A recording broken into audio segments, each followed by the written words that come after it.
Hai semuanya, jumpa lagi dengan aku Sisi Oslitia. Kali ini kita berada di segmen belajar tutorial tentang kisi-kisi SKB. Ini tuh terdiri dari soal, terus kemudian ada penjelasan, ada rumus dan cara menghitungnya. Nah, ini tuh cara menghitung rumus epidemiologi part 1 untuk teman-teman formasi epidemiologi untuk yang mau tes CPNS dan P3K. Seperti apa? Disimak ya.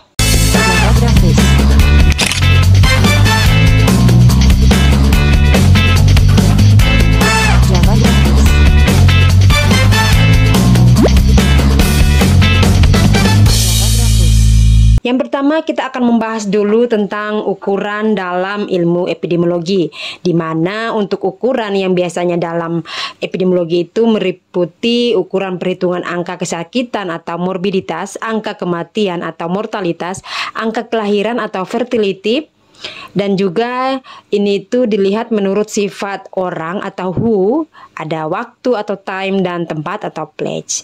Nah, berikut ini tuh secara detail penjelasan mengenai ukuran dalam epidemiologi, yakni sebagai berikut.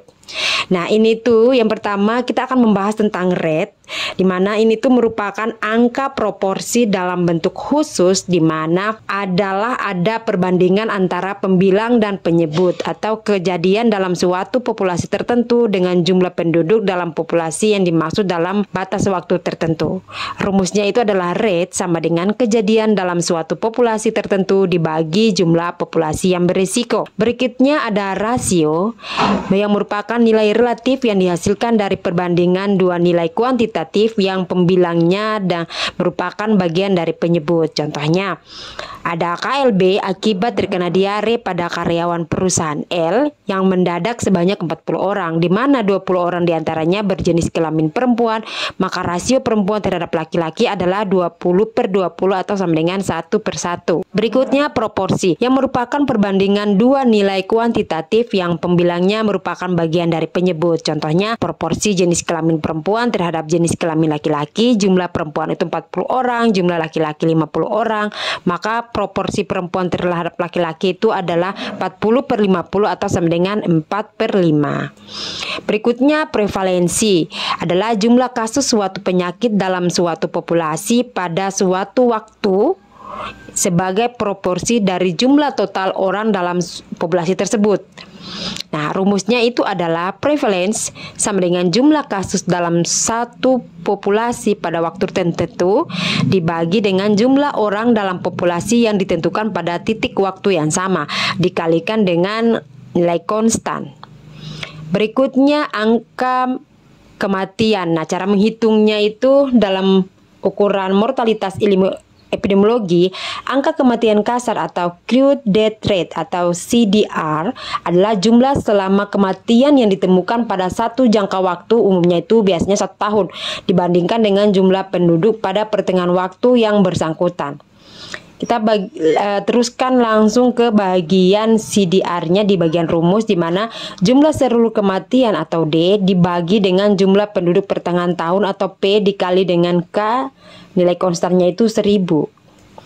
Berikutnya untuk kematian spesifik menurut umur ya, age specific death rate. Nah, ini tuh dia memiliki manfaat. Ada 3 untuk mengetahui dan mengembarkan derajat kesehatan masyarakat dengan melihat kematian tertentu. Nah, yang kedua untuk membandingkan taraf kesehatan masyarakat di berbagai wilayah, dan yang ketiga itu untuk menghitung rata-rata harapan hidup. Nah, untuk ASDR ini tuh kalian perhatikan di bagian rumus paling atas, DX per PX dikali dengan nilai konstan, di mana keterangannya DX itu jumlah kematian yang dicatat dalam 1 tahun pada penduduk golongan umur tertentu, dan kemudian PX-nya itu jumlah penduduk pertengahan tahun pada golongan umur tersebut. Nah, di bawahnya ada formulanya, ASDR sama dengan jumlah kematian antara umur 20/30 dalam waktu 1 tahun dikali dengan nilai konstan. Nah, dibagi dengan jumlah penduduk rata-rata dalam tahun yang sama. Ya, berikutnya kita akan melihat tentang IMR atau angka kematian bayi, di mana definisinya itu bayi merupakan orang yang berumur 0 tahun atau dalam kata lain anak-anak yang masih belum sampai pada hari ulang tahunnya yang pertama. Ya, kita akan turun ke bagian angka kematian bayi atau AKB. Nah, definisinya itu adalah banyaknya kematian bayi berusia di bawah 1 tahun per 1000 kelahiran hidup pada 1 tahun tertentu. Nah, kematian bayi ini adalah kematian yang terjadi antara saat setelah bayi lahir sampai belum berusia tepat 1 tahun. Nah, itu definisinya. Nah, seperti itu. Nah, kita terus sampai ke bawah. Kematian bayi itu ada 2 macam, yaitu endogen dan eksogen.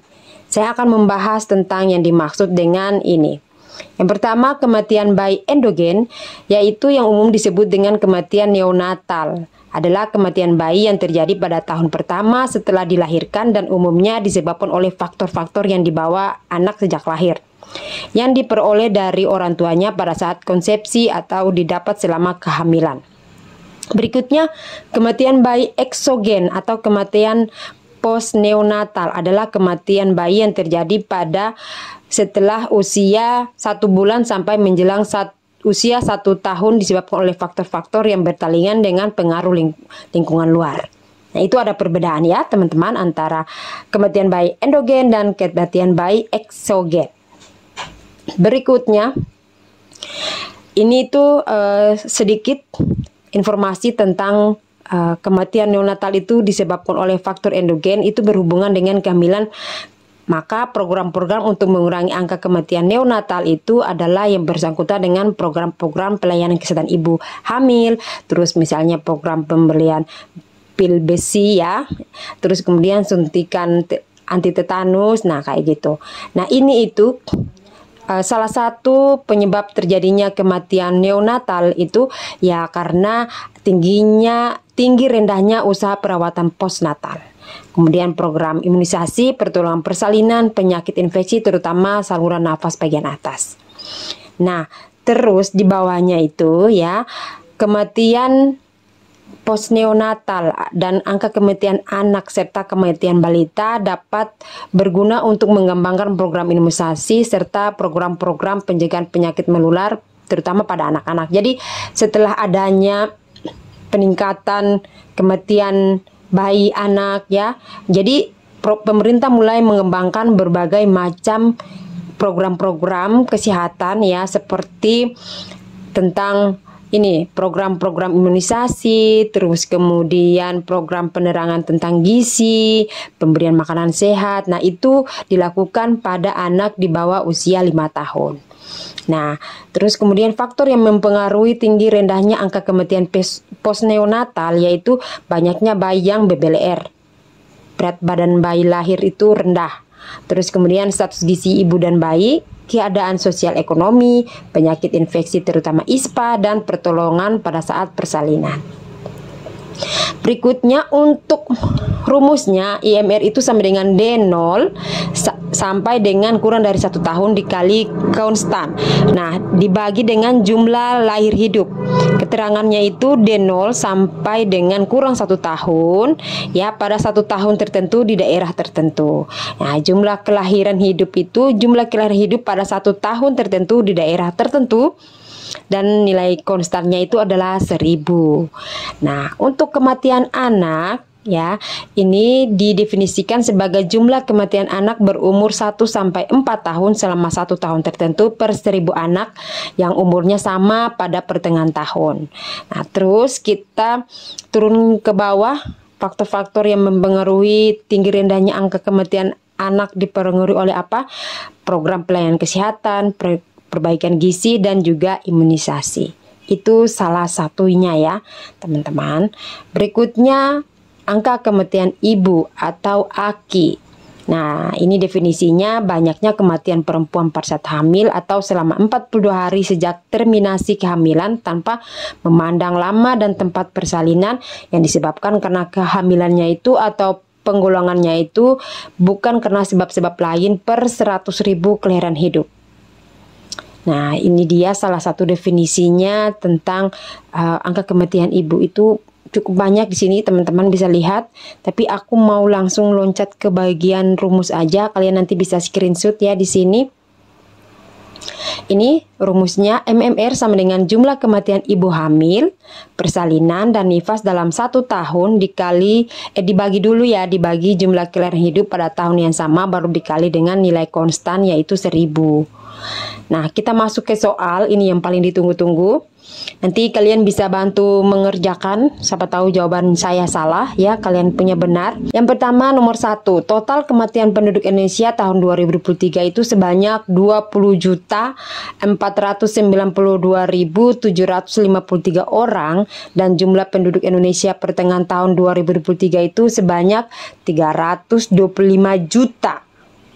Ya, ini 325.195.140 orang.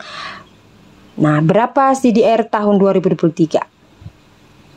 Nih, kalian lihat nih. Ya. Perhatikan baik-baik.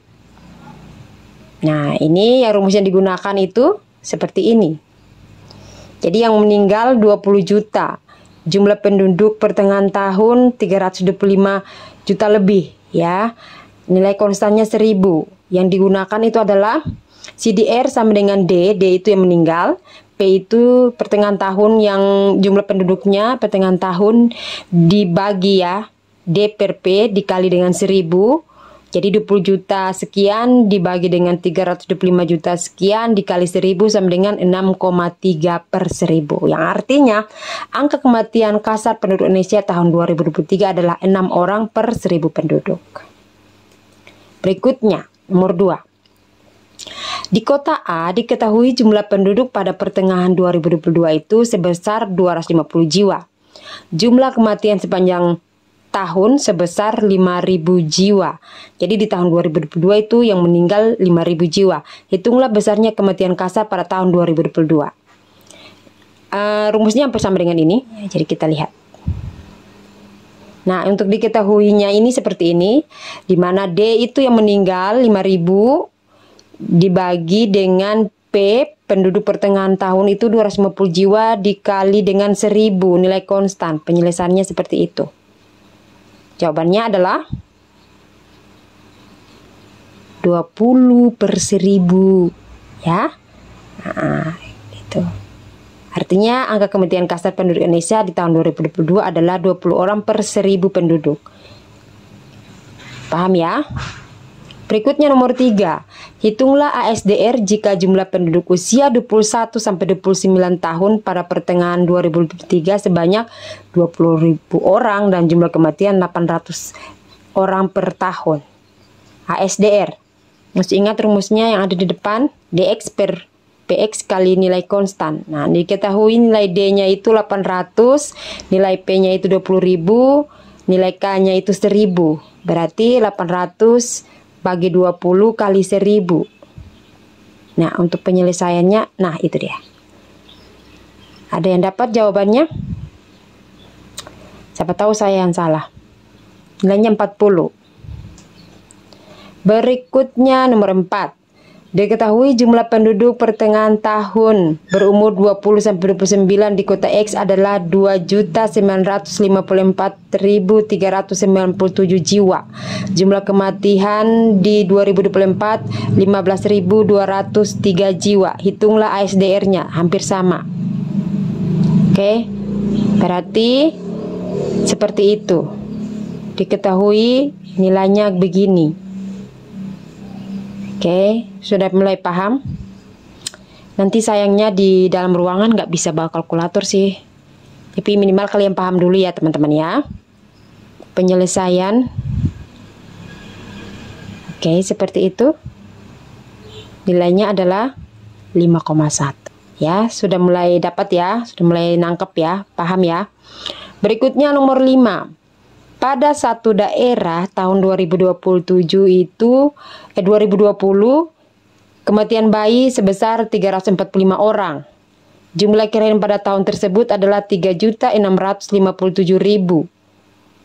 Hitunglah tingkat kematian bayi. Ini kematian bayi ya teman-teman.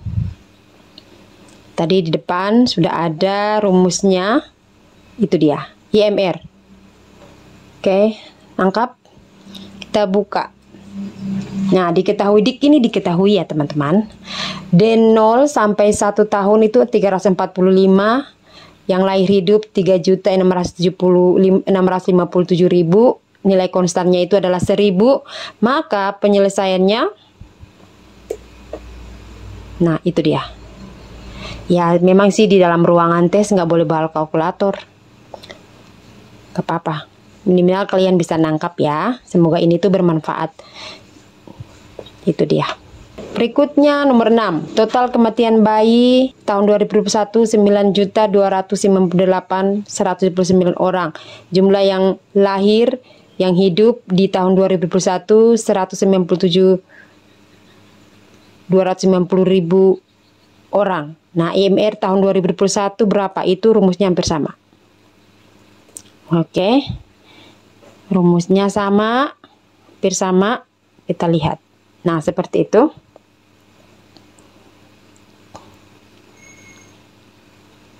Oke, paham? Jangan bingung ya dengan soal nomor 5 dan nomor 6. Nilai konstannya. Ya. Bisa tangkap ya teman-teman. 8%. Ya, boleh? Siapa tahu saya salah, kalian bisa memperbaikinya. Kita sama-sama belajar. Jangan terkecoh ya dengan ini. Ya, ini kok 1000, terus kok ini dianya persen. Nah, berikutnya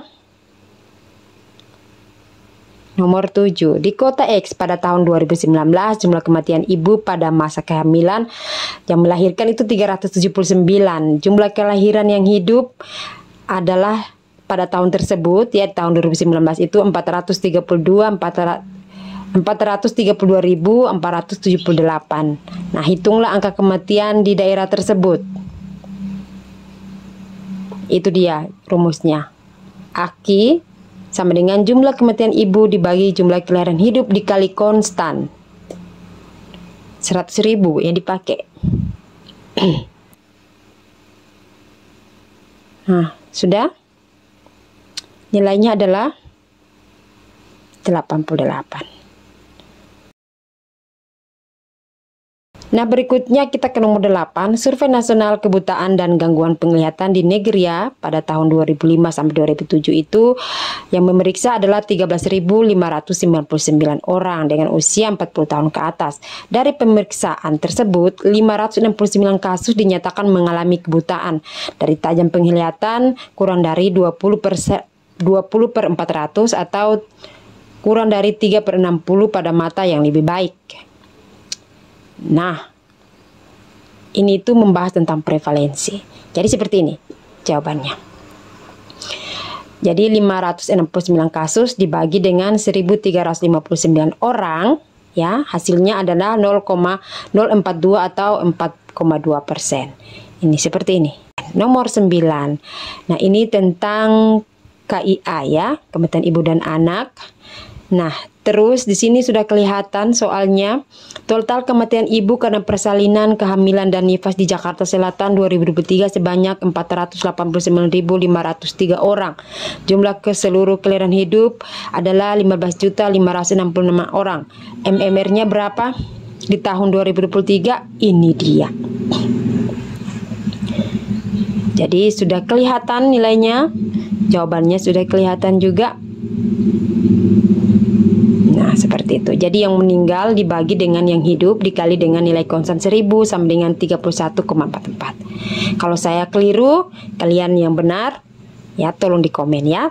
Semoga bermanfaat ya teman-teman. Soal-soal yang sudah aku bagikan ini, mudah-mudahan kalian bisa belajar dan bisa keluar nih pada saat tes SKB nanti.